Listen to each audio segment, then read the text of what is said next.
Mga dinosaur.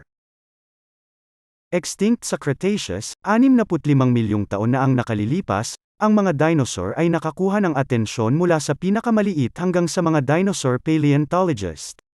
Ito ay hindi nakakagulat, dahil sila ay mga nilalang na may napakalaking mga pakpak na gusto nating isipin kung paanong isang araw malaya silang gumigala sa ating planeta.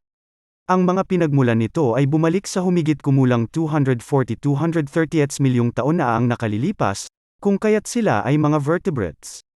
Nangingibabaw sa Earth sa loob ng 165 hanggang 175 milyong taon. Bagaman ang salitang dinosaur ay nangangahulugang kakilakilabot na butiki, nilikha ni Richard Owen, ay hindi kumilos na parang mga reptilya gaya ng pagkakakilala natin sa kanila ngayon. Sa katunayan, ang kanilang paraan ng paglalakad ay bipedal sa una, at kahit na ang kamakailang pananaliksik ay nagpakita na maaari silang maging mainit na dugo na mga hayop.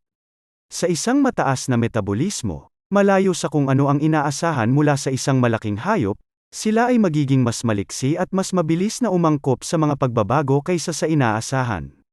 Kahit, maaaring magkaroon sila ng mga kasanayang panlipunan, na nagpatira sa kanila sa mga kawan. Dahilan na magpapaliwanag kung paano natagpuan ang marami sa mga fossil nito.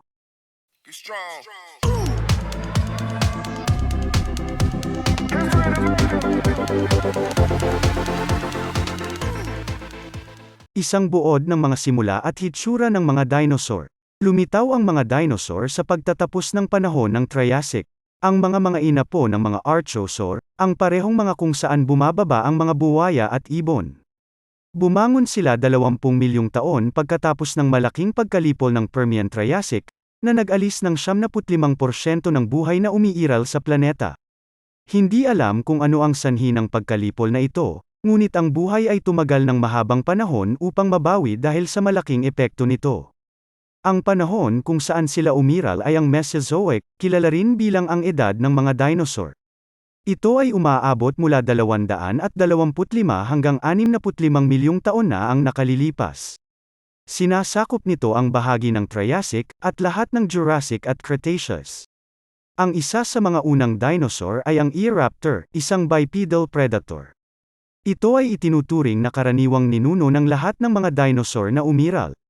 Sa panahon ng Jurassic, makakahanap tayo ng ilang dinosaur na kilala bilang Diplodocus, na umiral sa pagitan ng 156 at 145 milyong taon na ang nakalilipas.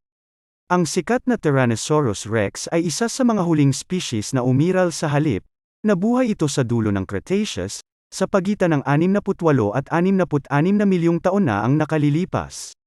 Noon, mas mainit ang klima kaysa ngayon. Mga 10 degrees mas mataas. Ang mga konsentrasyon ng carbon dioxide ay 4 na beses na mas mataas, marahil dahil sa mga pagsabog ng bulkan na umiiral. Ang terrestrial na bahagi, lahat ay nagkakaisa sa isang kontinente, ang Pangaea, ay hindi nagbunga ng maraming baybayin, kaya't ang paglambot na epekto ng dagat ay hindi umiral. Dahil sa klimaang continental, napakainit ng tag-araw, at napakalamig ng taglamig. Ano ang hitsura ng mga dinosaur? Ang lahat ng impormasyong nakolekta ngayon ay mula sa mga talaan ng fossil. Kabilang sa mga ito ay maaari silang maging bony o hindi, tulad ng mga bakas ng paa, dumi, balahibo, mga impresyon ng balat, at malambot na mga tissue at mga panloob na organo. Kaugnay nito, upang maunawaan at mabuo ang kanilang pag-uugali at biology, iba't ibang larangan ng agham ang pumapasok. Pangunahin ang biology, chemistry, physics at paleontology.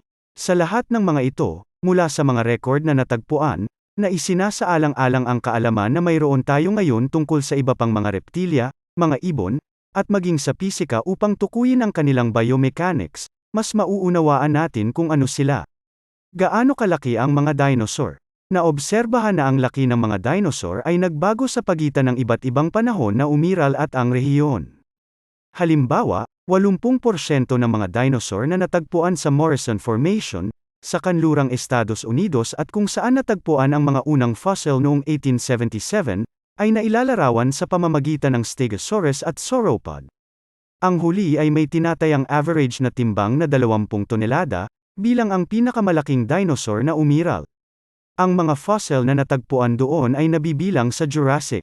Gayunpaman, ang mga kamakailang pagtuklas tulad ng noong 2015 ay nagmumungkahi na ang laki ng mga dinosaur ay mas malaki na kaysa sa naunang naisip. Ang lahat ng ito bilang resulta ng isang pagtuklas sa Argentina noong 2015.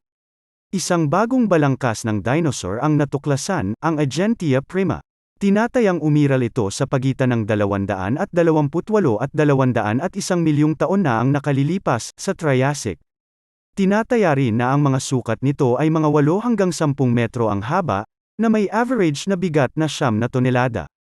Ipinapaliwanag ng bagong linyang ito na evolusyonaryo, ang diskarte na ginawa ang mga dinosaur ay naging mga higanti ay mas maaga kaysa sa naisip, sa katunayan, halos sa simula pa lang ay nagsimula na silang umiral. Ang kabalintunaan ng paghahanap na ito ay pinaniniwalaan na sa simula ay maliit sila, kung talagang ang Agentia prima ang dahilan kung bakit ang paniniwalang ito ay hindi totoo.